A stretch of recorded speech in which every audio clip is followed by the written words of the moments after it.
지금 12제자를 둘씩 파송하는 그 내용을 함께 생각해 보고자 합니다. 지난 시간에 예수님께서 나사렛 고향을 방문해서 이제 배척을 당하신 그 현장을 우리가 같이 생각해 보았습니다. 예수님의 제자가 된다는 것은 절대로 결코 쉬운 일이 아닙니다. 그 사실을 예수님께서 직접 제자들에게 목적해 하셨습니다. 마가복음 이제 3장을 보면은 예수님께서 12제자를 부르실 때 예수님 자신이 친족과 가족으로부터 배척당하는 것을 보게끔 하시고, 그리고 이제 다시 제자 파송을 하기 바로 전에 고향을 방문하시고 그 고향으로부터 배척을 당하는 것을 아주 리얼하게 제자들에게 보여주셨습니다. 오늘 본문을 이제 같이 보려고 하는데, 그 파송할 때 예수님께서 12제자를 둘씩 파송을 하시는데 여러 가지 사항을 말씀을 하십니다. 사실 오늘 그 말씀은 7절부터 시작해서 13절까지 읽었는데, 실제는 13절에서 끝나는 것이 아니고 한번 넘겨서 30절을 한번 보시기 바랍니다. 30절을 보면은 사도들이 예수께 모여 자기들의 행한 것과 가르친 것을 낱낱이 고하니 라고 아주 짤막한 보고문이 있습니다. 그래서 사실 7절부터 시작해서 30절까지가 제자 파송에 관한 얘기입니다. 그런데 그 사이에 뭐가 들어있습니까? 14절부터 29절 사이에 큰 이야기, 사건이 들어있는데 세례 요한의 죽음에 관한 이야기입니다. 지금 예수님께서 제자들을 둘씩 파송하기를 원하시는데 그 얘기를 하고 있는 도중에 갑자기 그 사이에 어떤 샌드위치처럼 들어간 사건이 있습니다. 그것이 세례 요한의 죽음입니다. 지금 마가가 이제 마가복음을 쓰면서 제자에 관한 이야기를 이제 풀어나가고 있습니다. 풀어나가는데 여러분 이해하시기 바랍니다. 제자라는 것이, 예수님의 제자라는 것이 이런 것이구나 하고 이해하기를 원하는 겁니다. 지금 마가가. 어떤 사건도 있다고요? 죽임당하는 사건도 있습니다.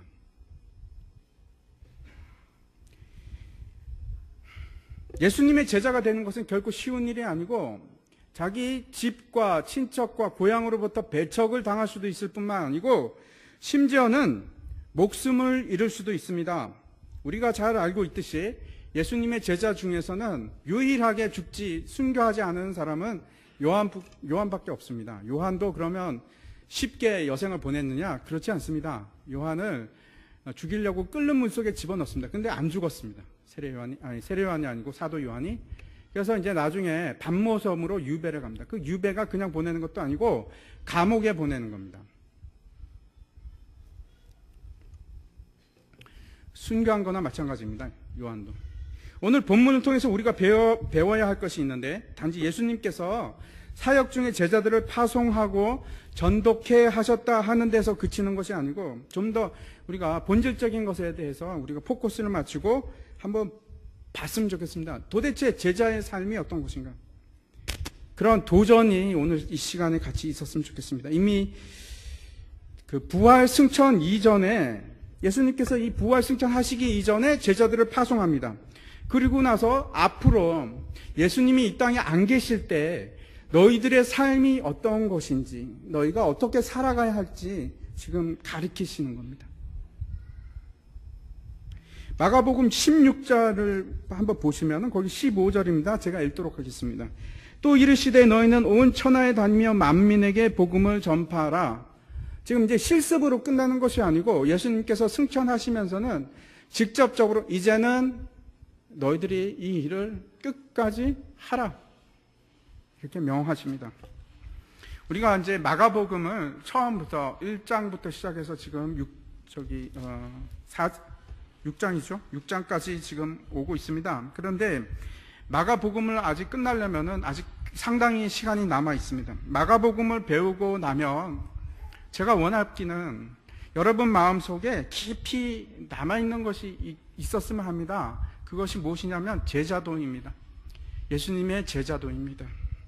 이 마가복음을 통해서 관심을 가지고 끝까지 여러분이 지켜보면서 배우고 또 여러분의 삶에 적용하고 여러분이 그렇게 살아야 할 것이 있습니다. 제자도입니다. 남의 일이 아니고 여러분이 제자가 되기를 원합니다. 예수님의 제자는 무엇을 할 것인지, 예수님의 제자는 어떻게 살아야 하는지 제가 다시 한번 말씀드립니다. 우리를 기독교인이라고 합니다. 여기서 우리 다 기독교인 맞지요? 기독교인을 영어로 하면 크리스찬입니다. 그리스도인이라는 뜻입니다. 여러분, 그리스도인의 그 유래에 대해서 사도행전에 나옵니다. 왜 그렇습니까? 누구를 그리스도인이라고 합니까? 예수님의 제자들을 일컫는 말이 그리스도인입니다. 그러므로 여러분이 기독교인이라고 하면 여러분은 모두 예수님의 제자가 맞습니다.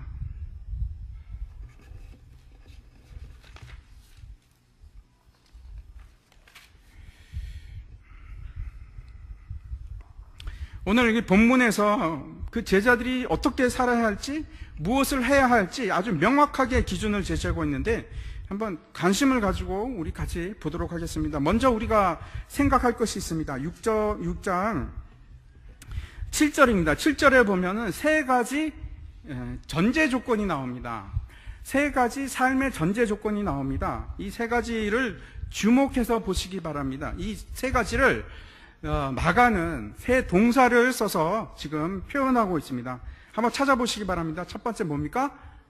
부르시고, 두 번째 부르사, 보내시며, 세 번째 주시고. 부르시고, 보내시고, 주신다. 이 세 가지가 우리의 전제 조건입니다. 제자의 삶의 전제 조건입니다. 그 모든 다른 동사, 예를 들어서 보내시고 주시고 하는 것은 일반적인 용법으로 동사를 표현했습니다. 그런데 부르사 하는 단어는 굉장히 특별한 용례로 썼습니다. 어떻게 쓰냐면 중간태라는 아주 특별한 그 시제를 썼는데, 태를 썼는데, 중간태를 쓰면은 무슨 뜻이냐 하면 그냥 부르신 게 아니고요, 자기를 위해서 불렀다 하는 뜻이 됩니다. 예수님께서 여러분을 부르시고 나를 부르셨는데 그 부르신 이유가 우리를 위해서 그런 것이 아니고 예수님을 위해서 부르셨습니다. 이건 굉장히 중요한 말입니다. 하나님께서 우리를 부르시는 것을 우리가 뭐라고 하냐면 콜링, 소명이라고 합니다. 그런데 우리가 소명을 받으면, 부르심을 받으면 바꿔야 할 것이 있습니다.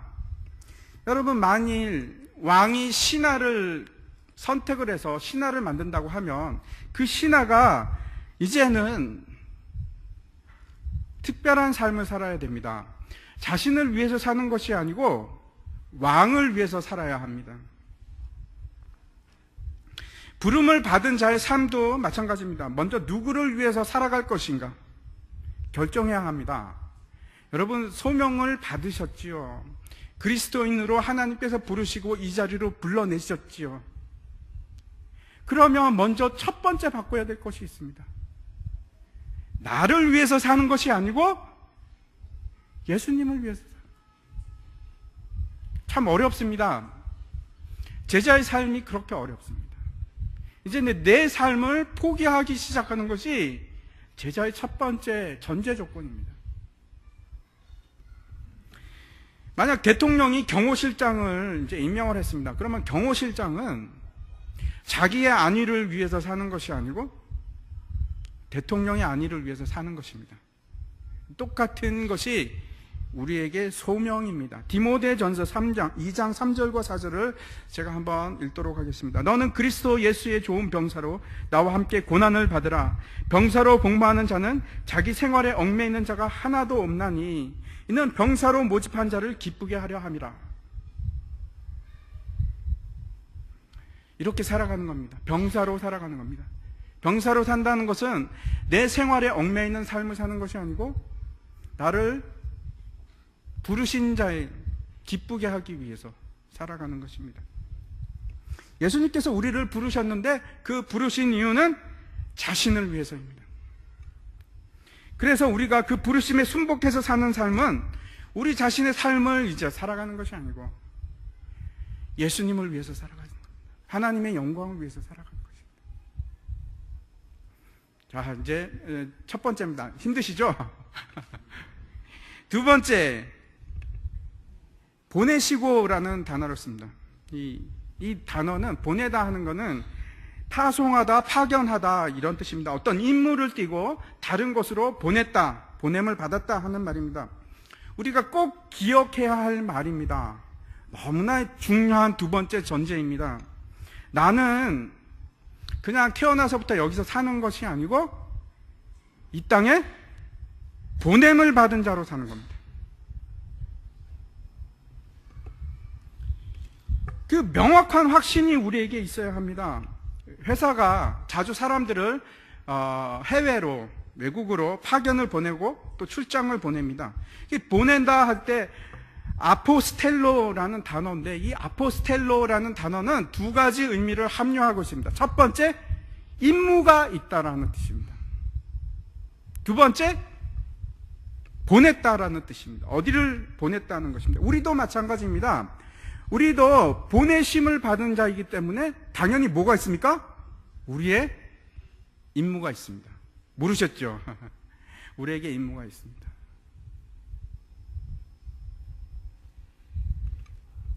우리가 어디로 임무를 주어지고, 우리에게 임무가 주어지고 보냄을 받았는데, 우리는 어디로 보냄을 받았냐면 대한민국 수원 땅으로 보냄을 받았습니다. 그래서 우리는 여기 있는 사람하고 다른 사람들입니다.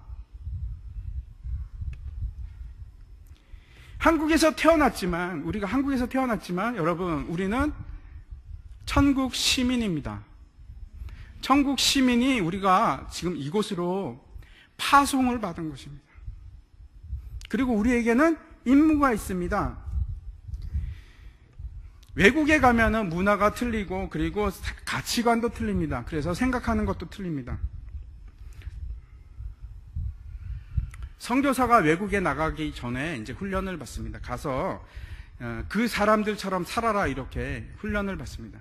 그런데 제가 나가서 보니까 실제 선교지에서 살아보면 그렇지 않습니다. 한국 사람이 태어났고 자란 곳이 이곳이고 우리의 문화가 이곳이기 때문에 결코 그 문화와 똑같이 할 수가 없습니다. 동화되기가 쉽지 않습니다. 그리고 그럴 필요도 없습니다.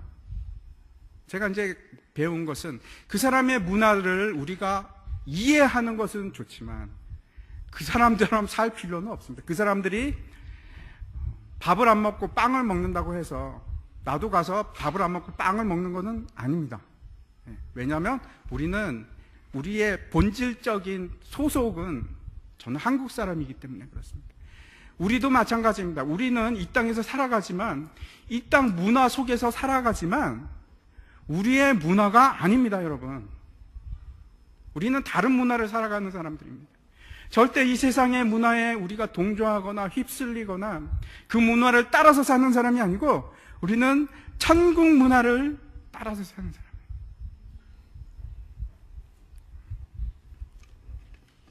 천국 문화하고 이 땅의 문화는 너무나 차이가 많습니다. 사는 방식도 틀리고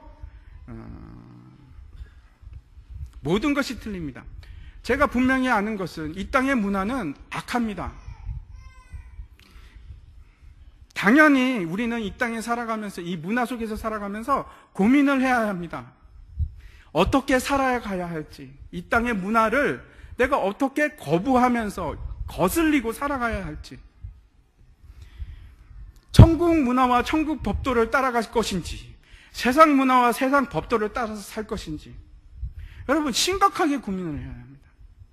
왜냐하면 우리는 이 땅에 속한 사람들이 아니고 파견을 받은 사람이기 때문에 그렇습니다. 우리에게 주어진 임무가 있습니다. 그것이 무엇입니까? 우리가 앞에서 아까 마태복음 16장 15절의 말씀을 보았지 않습니까? 만민에게 복음을 전파하는 것이 우리의 임무입니다. 자, 이것이 두 번째. 두 번째는 더 힘듭니까? 아니면 좀 더 쉽습니까? 세 번째 전제가 한번 무엇인지 보도록 하겠습니다. 세 번째 전제는 주시고라고 말씀하고 있습니다. 임무를 주어서 파송하는데 예수님께서 그냥 파송하시는 것이 아니고 우리에게 주신 것이 있습니다. 특별한 것을 주셨습니다. 더러운 귀신을 제어하는 권능을 주셨습니다. 이거는 굉장히 마음이 넉넉해집니다. 그렇지 않습니까? 이것을 통해서 우리가 분명하게 깨달아야 할 것이 있습니다. 절대 세상은 가치 중립적이지 않습니다. 다시 말씀드려서 제가 여러분한테 말씀드리는데, 세상은 낭만적이거나 세상은 아름답거나 이렇게 가치 중립적이거나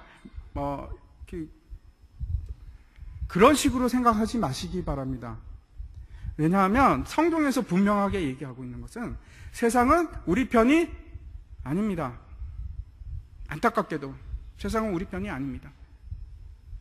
좋은 것이 좋다, 이것도 좋고 저것도 좋다 말할 수가 없습니다. 왜 그러냐 하면 세상에 임금이 있습니다. 그 세상의 임금은 사탄이라고 분명하게 성경에서 얘기하고 있습니다. 근데 그 사탄이 그냥 두는 것이 아니고 잡아먹을 자를 찾기 위해서 지금 계속해서 돌아다니면서 그가 하는 일은 우리를 침략하고 우리를 공격하는 일입니다. 그 세상 임금을 우리가 공중 권세 잡은 자라고도 합니다. 마가복음을 통해서 우리가 분명히 지난번에도 보았는데 이런 겁니다. 병법을 알면은 지피지기면 백전 불태라, 이런 말이 있지 않습니까? 우리가 적을 알고 나를 알면은 싸움에서 지지 않습니다. 문제는 많은 사람들이 적이 누구인지 관심도 없고 적의 전술에도 관심이 없습니다. 적이 어떻게 우리를 미혹하는지, 적이 어떻게 이 세상을 지배하고 있는지 알 수가 없습니다. 또 싸울 방법도 모른다는 것이 우리의 심각한 문제입니다. 이 세상 문화를 한번 보시기 바랍니다. 여러분은 텔레비전이나 영화나 그런 매체에서 나오는 메시지들이 여러분 기독교적이라고 생각하십니까? 아니면 가치 중립적이라고 생각하십니까? 제가 얼마 전에 그 빅뱅이라는 가수들 아시죠? 요즘에 음원 차트를 그냥 휩쓸었다고 해서 제가 한번 일부러 찾아봤습니다. 찾아봤더니 아마 보시면 알 겁니다. 그 노래마다 분명한 메시지가 숨겨져 있습니다. 그런데 어떻게 그 모든 메시지들이 왜 반기독교적일까요? 우리의 사상하고는 다른 것들일까요? 여러분, 그런 거에 대해서 관심을 가지시기 바랍니다. 절대 그런 것들이 가치 중립적이지 않습니다. 우리 청소년들이 그 빅뱅을 보고 열광을 합니다. 그리고 그 노래를 따라 부릅니다. 그 속에 메시지가 있는데도, 분명한 메시지가 있는데 그걸 자기 것으로 만들어갑니다.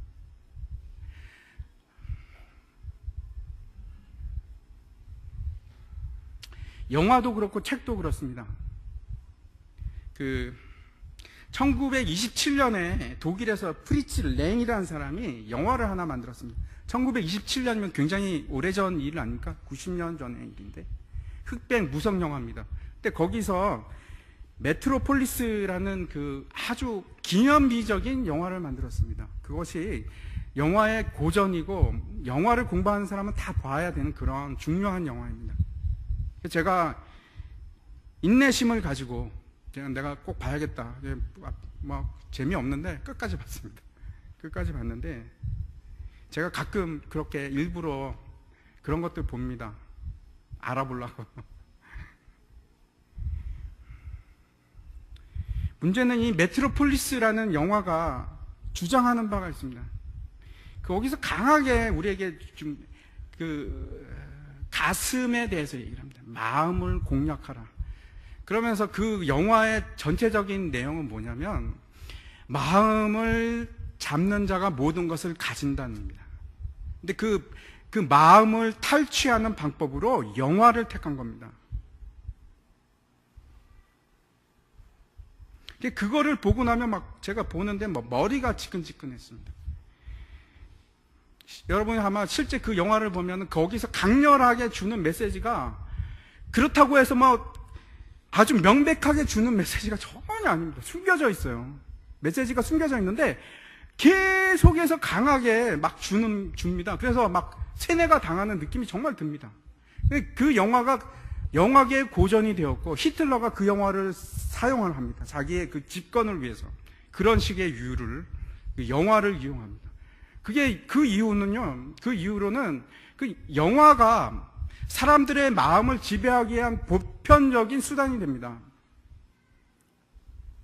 여러분, 영화를 통해서 기독교적인 영화를 그렇게 많이 본 적이 있습니까? 숨겨진 메시지들이 다 있는데 제가 장담할 수 있습니다. 대부분의 영화는 반기독교적입니다. 조심해야 됩니다. 뭐 그렇지 않은 영화도 있습니다. 제가 다 그렇다는 것은 아닙니다. 책도 그렇습니다. 사람들이 책을 읽으면은 활자화되면, 권위가 있으면, 누구 교수가 썼다더라. 누가 썼다 그러면 그냥 권위로 받아들입니다. 아, 맞겠지. 그렇지 않습니다. 무비판적으로 책을 보면 안 됩니다. 제가 얼마 전에 제가 아주 아는 분입니다. 아는 분하고 얘기를 했는데 그분이 저한테 뭐라고 얘기를 하냐면 자기는 성경이 오류가 있다는 것을 인정한다는 겁니다. 그리고 뭐라고 하냐면 그것이 자신의 신앙과는 전혀 무관하다 이렇게 얘기를 합니다. 정말 여러분 그렇게 생각합니까? 성경이 틀렸다는 것을 인정하는데 내 신앙과는 관계가 없을까요? 저는 그렇게 생각하지 않습니다. 그것에 대해서 이제 막 해석학적으로 어쩌고저쩌고 막 얘기를 하는데 결론적으로 이렇게 얘기합니다. 자기가 수많은 책을 찾아봤. 이 성경의 오류에 대해서 알고 싶어서. 그런데 발견하는 모든 책은 다 어떤 거냐면 성경이 틀렸다는 책들이 거의 다고 보수에서 얘기하는 우리가 지키고자 하는 그런 사람들이 쓴 책은 거의 없습니다. 그게 사실입니다.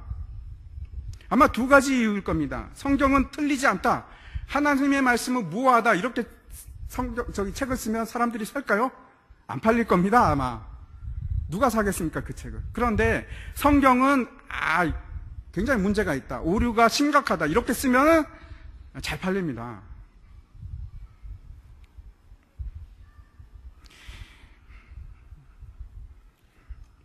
여러분, 저도 마찬가지입니다. 저를 비롯해서 누가 어떤 말을 하든지 무비판적으로 받아들이지 마십시오. 성경이 어떻게 이야기가 하고 있느냐가 더 중요합니다. 제 얘기가 중요한 것이 아니고 성경 말씀이 중요합니다.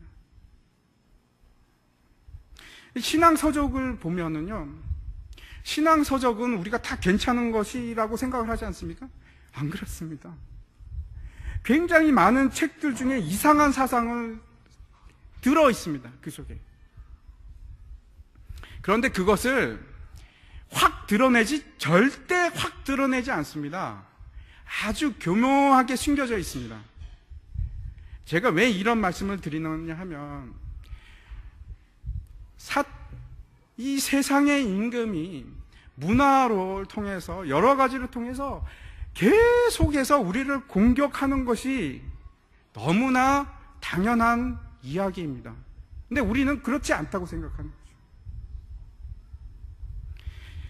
분명히 하나님께서, 예수님께서 제자들을 보내는데 이 제자들에게 가장 필요한 것이 무엇인가? 더러운 귀신을 제어하는 권능입니다.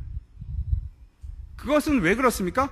이 땅이 귀신들의 손 아래 있기 때문에 그렇습니다.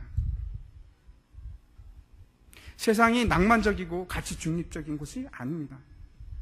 잘 분별하시기 바랍니다. 모든 상황, 사건, 좀 새로운 시각으로 보시기 바랍니다. 어떤 사건이 일어났을 때, 이것은 혹시 영적 전쟁이 아닌가? 여러분, 깨어 있어야 됩니다. 베드로전서 아까 제가 말씀드렸는데 5장 8절입니다. 근신하라 깨어라 너희 대적 마귀가 우는 사자같이 두루다니며 삼킬 자를 찾나니, 이렇게 얘기하고 있습니다.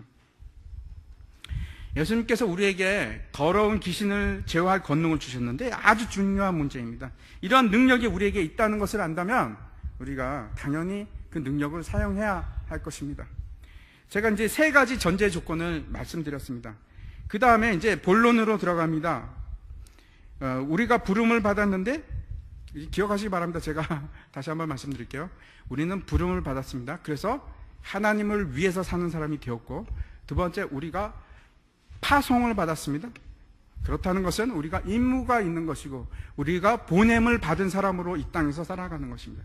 세 번째, 우리에게 주신 것이 있습니다. 더러운 귀신을 제어할 능력을 주셨습니다. 그 얘기는 이 땅이 귀신의 손아귀 아래에 있다는 뜻입니다.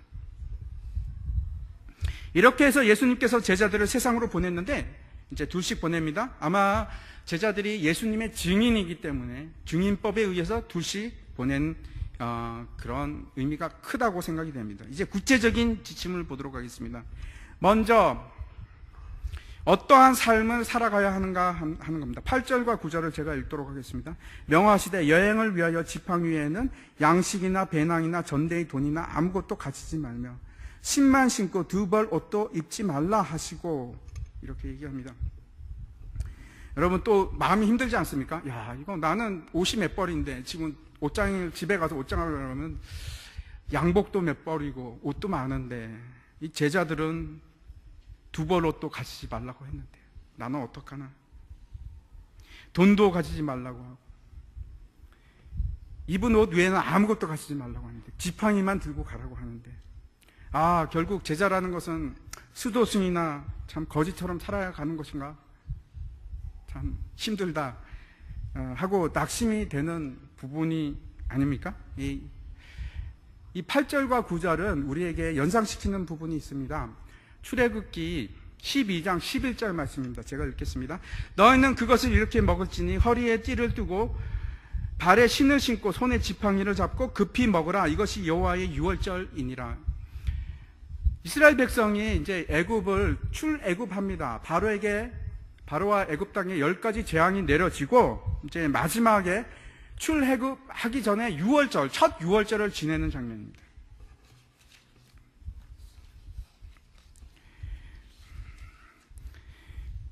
그러면서 주어지는 것이 허리에 띠를 띠고 신을 신고 지팡이를 들고 이거는 유태인들이 음식을 먹는 방법이 아닙니다. 유태인들은 이렇게 비스듬히 누워서 먹습니다. 이렇게 반쯤 누워서 이렇게 천천히 음식을 먹는데 신을 신고 띠를 띠고 지팡이를 짚고 급히 먹으라고 합니다. 왜 그랬을까요? 그 뒤에 사건들 보면 우리가 충분히 이해를 합니다. 도망가지 않습니까? 뒤에는 누가 쫓아옵니까? 바로의 군대가 쫓아옵니다. 군대에 가면은 완전 군장이 있고 단독 군장이 있습니다. 여러분 남자분들은 다 기억하시죠? 그래도 단독 군장이 좋습니다. 가벼우니까. 단독 군장은 어떻게 하냐면은 긴급히 전투에 투입하기 위해서 띠만 띠고 탄창이 있는 띠를 두르고 그 다음에 총을 개인 화기를 들고 신발 신고 철모 쓰고 그게 이제 개인 군장입니다. 그런데 마치 이 출애굽기에 있는 이 장면이 제가 뭐가 연상되냐면 이거 단독 군장이구나. 이게 완전 군장이면 뒤에 배낭까지 메고 거기에 며칠 먹을 양식도 집어넣고 다 넣어야 되는데 그런 거 하나도 하지 말고 단독 군장이라 지금 그렇게 하나님께서 명하는 겁니다. 6월절 다음에 중요한 사건이 일어납니다. 그것이 무엇이냐면 남자들의 숫자를 세는 것입니다. 그 숫자가 60만 명이었습니다. 왜 숫자를 셉니까? 숫자를 세는 이유가 있습니다. 민수기에서 2번이 세는데 처음에 이제 민수기 시작할 때 숫자를 세고 마지막 민수기 끝날 때 또 숫자를 셉니다. 그래서 책 이름이 민수기입니다. 사람의 숫자. 여러분 왜 숫자를 셉니까? 예? 그것도 장정 숫자만 셉니다. 왜 그럴까요? 군대의 숫자입니다. 군대의 숫자. 군인으로서 싸울 만한 사람이 몇 명인지 헤아리고 정렬을 하는 것이 그 숫자를 세는 것입니다. 마찬가지로 오늘 본문 8절 9절에 나와 있는 것은 마치 전쟁을 나가는 군인의 모습입니다. 지팡이는 일종의 무기입니다. 짐승이나 악한 사람이 왔을 때 그 지팡이가 우리가 생각하는 위가 이렇게 동그랗게 휘어져 있는 것은 그거 잘못된 그림입니다. 그렇게 생기지 않고 그 끝이 이렇게 옹이가 진 것처럼 뭉퉁한 그런 지팡이입니다. 그래서 무기입니다. 마치 끝이 망치처럼 생겼습니다. 그걸로 싸우는 무기입니다. 믿는 사람들아 군병 같으니 라는 이제 찬송이 있지 않습니까? 우리에게 주어진 임무가 있는데 그 중 하나가 사탄 마귀와 싸우는 군인의 직책입니다. 그들을 제압하고 그들에게서 사람을 빼앗아오는 것입니다. 구출해내는 것이 우리의 임무입니다. 이 8절을 통해서 우리가 또 알 수 있는 것은 양식이나 배낭에는 뭐가 들어가냐면 생필품을 집어넣는 것입니다. 그 다음에 전대는 돈을 집어넣는 것입니다. 전대에 돈을 가지지 말라고 합니다. 제가 한번 말씀드린 적이 있는데 이란에 있으면서 제가 절실하게 느낀 것이 있습니다. 그 사람들하고 저하고 틀린 것이 있는데 짐 싸는 게 틀립니다. 우리는 짐을 싸면 적어도 이렇게 수트케이스 하나 정도는 싸야지 어디를 갈 수가 있어요. 근데 이란 사람이 짐을 싸면 딱 요만하게 쌉니다. 요만하게. 왜 그런가 봤더니 우리는 정착민이라서 어디 갈 때 다 가지고 갑니다. 우리가 생각해서 필요하다고 생각하는 건 다 싸야 됩니다. 근데 그 사람들은 유목민이라서 다 뺍니다. 그 사람들이 거의 안 싸가는 거는 속옷만 가지고 가고 그냥 옷은 가서 빨면 되지 하고 안 싸갑니다. 본문에서 두벌 옷을 입지 말라고 했는데 이것은 여벌 옷을 말하는 것이 아니고 외투를 얘기하는 겁니다. 그 외투의 목적은 밤에 덮고 자기 위한 것입니다. 그러니까 두벌 옷을 가지고 가지 말라는 것은 잠자리 걱정을 하지 말라는 겁니다.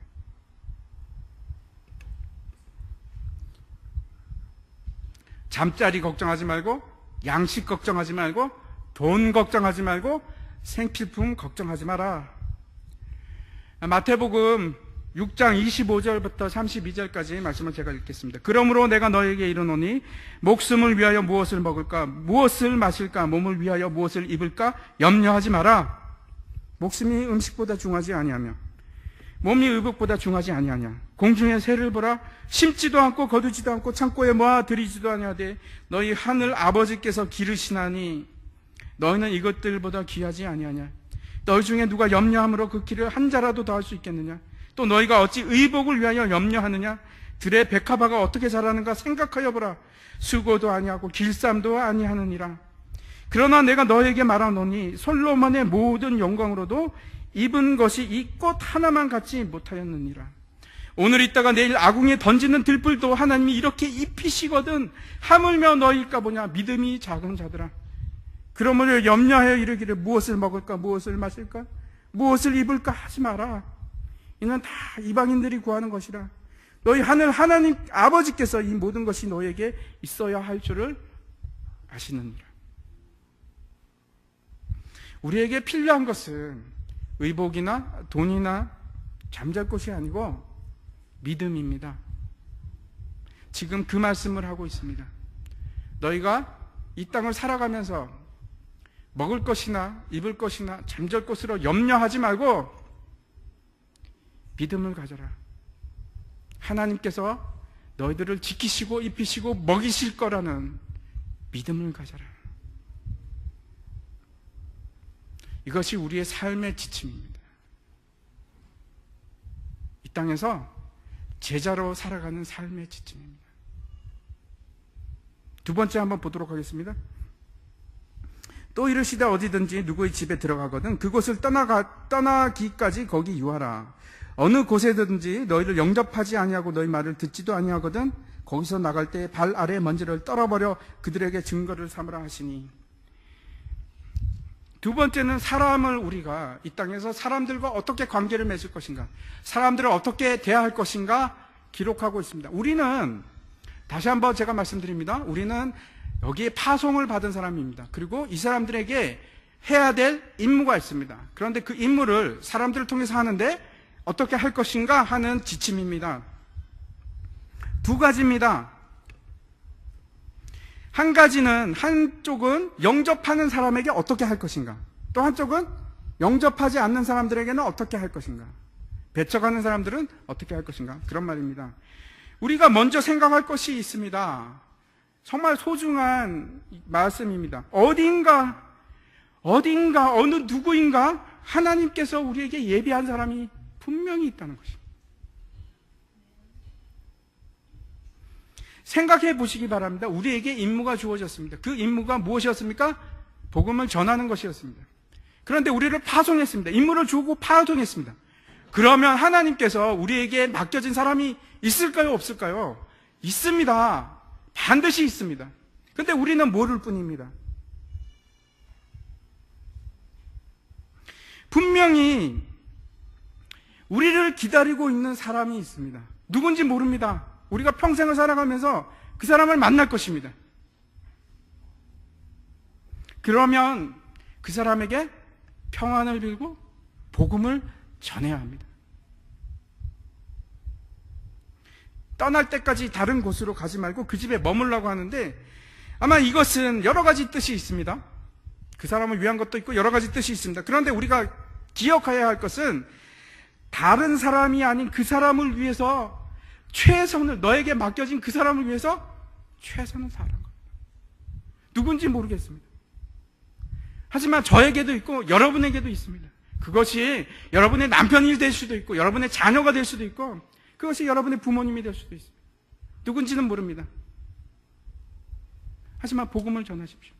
그리고 그 사람한테 평안을 비십시오. 끝까지 우리는 결과를 모릅니다. 단지 주어진 시간에 최선을 다하는 것입니다. 세 번째, 우리에게 주어진 것이 있습니다. 어떻게 복음을 전할 것인가 하는 것이 이제 기록되어 있습니다. 세 가지를 얘기하고 있습니다. 첫 번째, 12절입니다. 제자들이 나가서 회개하라 전파하고 많은 귀신을 쫓아내며 많은 병자에게 기름을 발라 고치더라. 사람을 만나면 우리에게 주어진 임무를 수행해야 되는 세 가지입니다. 복음을 전하는 일이 세 가지로 지금 나타나 있습니다. 그런데 정말 아주 중요한 지금 메시지를 우리에게 지금 얘기하고 있습니다. 복음을 전하는데 뭐라고 전합니까? 회개하라고 합니다. 회개는 돌이켜 완전히 돌아서라는 그런 뜻입니다. 그것이 회개입니다.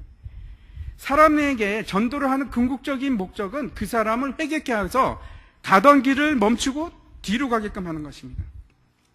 그 생각이 바뀌지 않고 행동은 그대로인데 교회에 나온다고 해서 전도가 된 것은 아닙니다. 참 안타까운 것은 교회에서 회개를 말하기가 너무 힘들어졌습니다. 저도 이제 회개를 얘기하면 금방 불평이 나옵니다. 근데 어떡합니까?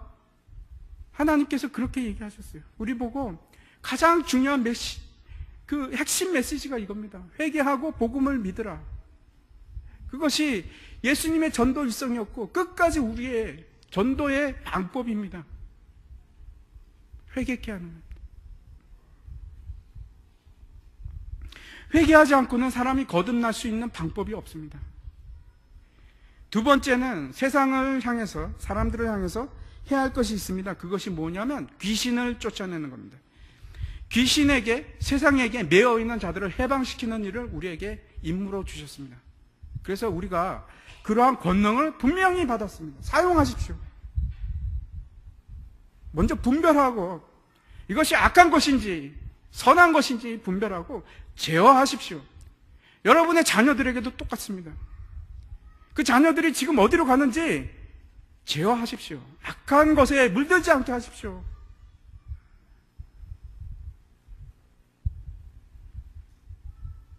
그것이 영적 전투입니다. 영적 전투. 세 번째 할 일이 있습니다. 병자를 고치는 일입니다. 손을 내밀어서 아픈 자들을 치료하는 것은 여러분 단지 몸을 얘기하는 것뿐만 아니고 우리의 마음도 포함해서 얘기하는 것입니다. 마음이 아픈 사람들이 있고 마음이 병든 자들이 있습니다. 몸이 병든 자들도 있습니다. 그들을 우리가 치유하고 고치는 사명을 받았습니다. 그래서 그들을 위해서 기도하십시오. 기도 외에는 이런 주가 나갈 수 있는 방법이 없습니다. 이 세 가지가 우리에게, 이 땅에서 우리에게 주어진 임무입니다. 너무 마음이 무겁지 않기를 제가 바랍니다. 이 일을 위해서 여러분, 하나님께서 우리에게 성령이라는 어마어마한 선물을 주셨습니다. 성령 의지하시기 바랍니다. 같이 기도하겠습니다. 하나님 아버지, 오늘 주님께서 제자들을